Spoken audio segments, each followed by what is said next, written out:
Seja muito bem-vindo ao nosso programa Falando de Verdade. Vamos falar sobre convenção, associação.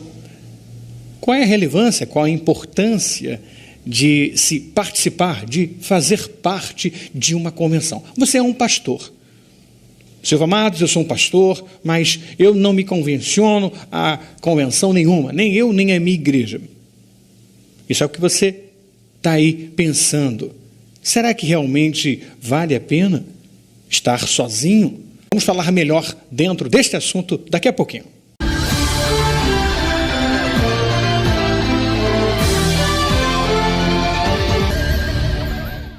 Tenho ao meu lado o bispo Cícero Rodrigues e é presidente da Congie Combraex, Convenção Geral de Igrejas e Convenções no Brasil e no exterior.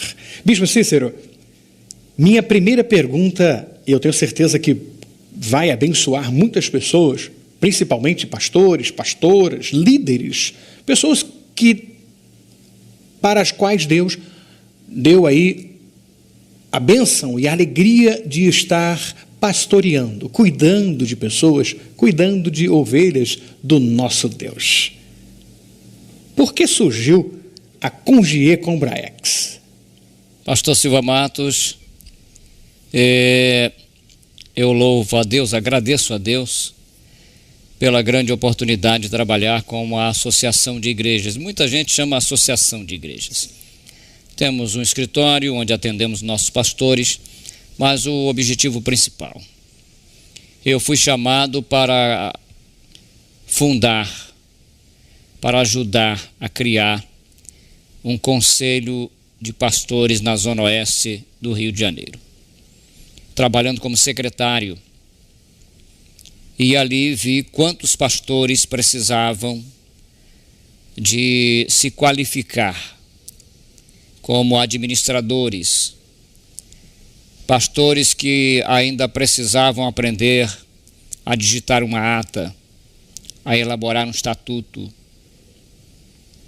a confeccionar um livro de tesouraria, de secretaria. E com isso eu tive o propósito, até não meu inicialmente. Eu tive um companheiro que me chamou, ele veio para o conselho de pastores que havíamos criado. Aí disse, vamos criar uma convenção interdenominacional. E eu, a princípio, pedi que eles vissem se tinha respaldo jurídico para isso. E uma vez sim, fizemos as duas primeiras reuniões e eles então, primeiro viajava muito e eu já comecei a rascunhar a ata e o estatuto para a fundação dessa convenção interdenominacional. Até que um dia eu disse, olha, já está tudo aqui rascunhado, eu preciso conversar com vocês para poder fazer o documento e mandar registrar no cartório de pessoa jurídica. E alguém disse, não, mas eles querem que o presidente seja o senhor. E eu disse, eu não fui chamado para isso, para mim seria secretário, mas já que veio, eu vou muito pela Bíblia, tudo que tiver à tua mão, Eclesiastes, para fazer, faze-o conforme as tuas forças. E então resolvemos fundar a convenção, porque eu vi que com a convenção, pastor, eu fui pastor de uma igreja, uma grande igreja no Rio de Janeiro, não pastor titular, eu fui pastor auxiliar, dirigi 8 congregações, fui presidente de mocidade, secretário de mocidade, conselheiro de mocidade, diretor da junta de missões, e eu vi que preciso ajudar ao próximo, posso ajudar o próximo. E tendo a convenção, já ajudamos muitas igrejas a se registrar, a administrar, já ajudei pastores de igrejas enviando pastores para auxiliar. Então, a propósito, você diz qual o propósito, qual o objetivo principal da convenção? É ajudar, não é eu me locupletar, é eu ajudar, eu poder servir. Dentro da finalidade, então, nosso objetivo, ajudar. E ajudar com que finalidade? A finalidade é facilitar o trabalho dos líderes, dos pastores. Vou dar um exemplo. Nós instalamos, por exemplo, turma de seminário dentro de uma igreja da convenção, ou seja, o aluno, o membro da igreja não vai sair da sua igreja, da sua comunidade, para estudar teologia em outro lugar, vai ser na sua própria igreja, a partir do momento que aquela igreja tenha 15 alunos inscritos. Ou seja, na comunidade que aquela igreja está situada, tem outras igrejas que não são filiadas à convenção, por exemplo. Aquela igreja vai colocar uma faixa dizendo que tem um seminário ali, uma extensão do seminário instalada naquela igreja, ou seja, vai chamar a atenção de outras igrejas, de membros de outras igrejas, e vai prestar um serviço para a membresia, qualificando líderes para o trabalho do Senhor. Temos também convênios, por exemplo, com as faculdades integradas Simonsi, com a faculdade Estácio, plano médico e plano funeral. Temos plano com o Jardim da Saudade, com a Santa Casa Card, para que o membro tenha um atendimento mais facilitado, tendo o suporte da sua própria igreja ou como apoio da convenção, um preço diferenciado nos pagamentos. Temos convênio com ótica. Então, a finalidade é isso, é facilitar o trabalho dos pastores, que nem sempre têm essa tranquilidade para trabalhar com a membresia. Programa Falando de Verdade, hoje abordando esse assunto, convenção.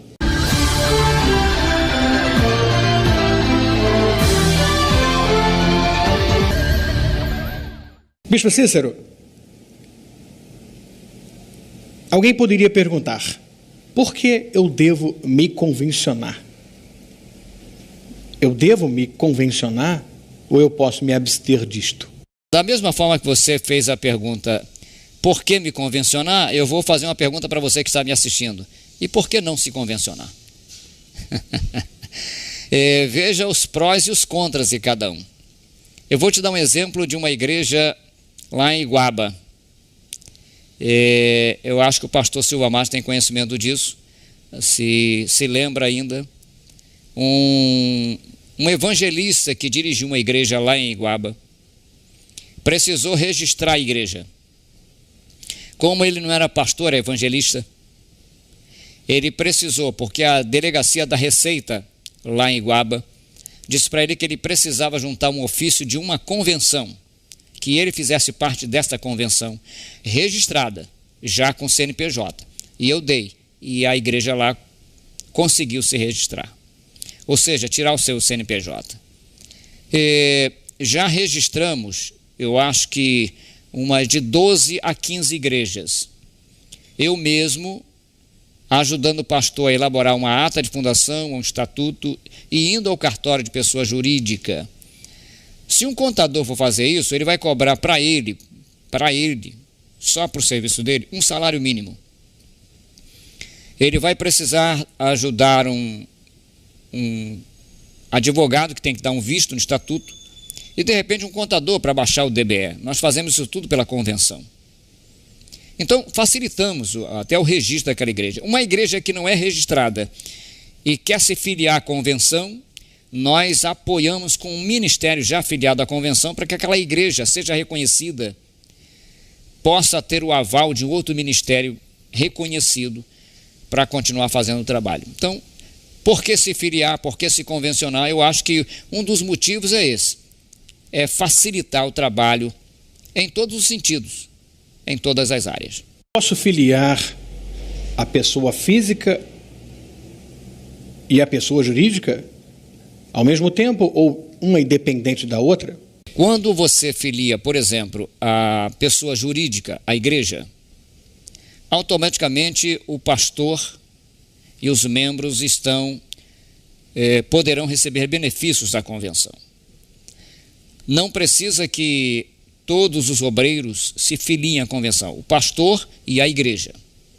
Mas a igreja terá benefícios da convenção. Por exemplo, uma turma ser instalada no seminário, o plano médico, o plano funeral, as parcerias com as faculdades vão ser extensivas àquela igreja, àquela membresia, porque o pastor e a igreja são.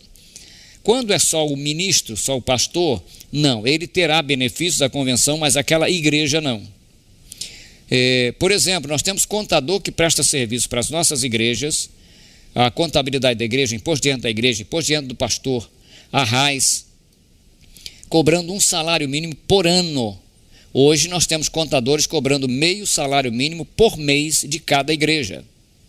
E os nossos contadores, ou melhor, o nosso contador ele tem uma taxa de um salário mínimo por ano e faz a RAIS, imposto de renda da igreja, a declaração, porque a igreja não paga imposto de renda, mas tem que declarar. A RAIS, a igreja não tem movimento, mas precisa apresentar a RAIS. Então, tudo isso o contador faz e aquela igreja vai pagar um salário mínimo por ano. Existem convenções e associações que são denominacionais, que trabalham única e exclusivamente para uma específica denominação. E existem várias. Obviamente, você conhece. Se não conhece, passa a conhecer agora e saber que existem essas associações, essas convenções, que são denominacionais. A Conge Combraex é uma convenção interdenominacional. Bispo Cícero, o que quer dizer isto? E, pelo que eu pude perceber, existem vantagens nessa questão de ser interdenominacional. Dentro desse contexto interdenominacional, a nossa postura é a seguinte: para Cristo não existe uma bandeira denominacional. Apocalipse 5,9 diz que Jesus comprou com seu sangue homens de várias raças, tribos, línguas e nações. Lá no céu não vai ter seta para a direita Assembleia, para a esquerda Batista, para o alto presbiteriano, não vai ter. O corpo de Cristo é um só. Mas é claro, na terra, porque nós precisamos entender a igreja, olhar a igreja como organismo e como organização. Como organismo é um corpo só. Como organização nós temos as igrejas locais. A igreja viva, ou a igreja visível e a igreja invisível. A igreja invisível é essa igreja grande do Senhor espalhada na terra que a gente não vê. A igreja visível é a igreja local. Aí precisa ter seus pastores, líderes, auxiliares, secretaria, tesouraria. Então, dentro do contexto interdenominacional, por que ser interdenominacional? Porque se eu fundo uma igreja, uma convenção, uma associação assembleiana, por exemplo, eu só posso ajudar as igrejas da linha assembleiana. Se eu fundo uma convenção, por exemplo, batista, eu vou trabalhar somente com as igrejas batistas. E se eu fundo uma convenção interdenominacional, eu estou unindo o povo. Eu não estou sendo exclusivo, ajudador do meu segmento. Não sei se você já ouviu uma história dessa, ou pregador falar, ou até professor de seminário falar, que se o judeu tivesse aceitado Jesus, poderia ser um fator ruim para nós hoje, porque o judeu costuma ser muito exclusivista. Então teria um exclusivismo. E o próprio Deus não faz acepção de pessoas. Então, dentro desse contexto interdenominacional, qual é a vantagem de ser interdenominacional? É porque, primeiro, eu não posso fazer ingerência naquela igreja que vem para a convenção. Por quê? Eu sou pastor presidente da convenção, mas eu respeito a presidência daquele pastor que é de outra denominação. Eu não faço ingerência tirando um pastor e colocando outro. Mas se a igreja fizer uma assembleia e pedir um pastor auxiliar, e a igreja aprovar, nós levamos esse pastor auxiliar para colocar lá naquela igreja, para ajudar aquele pastor. Ou seja, ser de uma associação interdenominacional tem essa vantagem. Eu não tenho poder para manipular, para tirar um pastor e colocar outro, ainda que seja meu amigo, aquele que eu quero colocar. Eu não posso fazer isso, porque eu respeito cada estatuto de uma denominação. Última pergunta, Bispo Cícero, do programa, neste que estamos abordando a questão de convencionar-se ou não a uma associação, a uma convenção, seja de pastores, seja de líder, de igrejas. A Conge Combraex, ela cobra um valor, ela solicita de cada membro, seja na pessoa jurídica ou na pessoa física, um valor. Por que existe essa necessidade? Por que existe esse procedimento dessa solicitação desse valor dos membros que hoje fazem parte, ou os que desejam fazer parte? Aliás, você que ainda não é convencionado, não se filiou a nenhuma convenção, a nenhuma associação, nós vamos deixar o telefone para que você possa entrar em contato direto com o Bispo Cícero e tirar as suas dúvidas, se ainda tiver. Muito bem, pastor Silva Matos, é com muita transparência que a gente faz isso. Quando nós fundamos a convenção, que ela mudou de nome até por necessidade, eu disse o seguinte, o estatuto da convenção tinha que os pastores iam contribuir para a convenção com 10% do salário mínimo nacional. Você há de convir que nós temos em vários estados o salário mínimo regional e é maior do que o salário mínimo nacional. Então era 10% do salário mínimo nacional e as igrejas contribuíam com 20% do salário mínimo nacional para a convenção. Um dia fiz uma reunião para que a convenção pudesse ajudar aquelas igrejas, claro que não todas de uma vez, mas ajudar igrejas em lugares carentes que estariam em construção e que a convenção pudesse ajudar de alguma forma. Eu entendi que a pressão do plenário foi grande quando disse que o caixa da convenção ia quebrar, e eu concordei com eles, até porque eu não posso ser presidente e determinar tudo.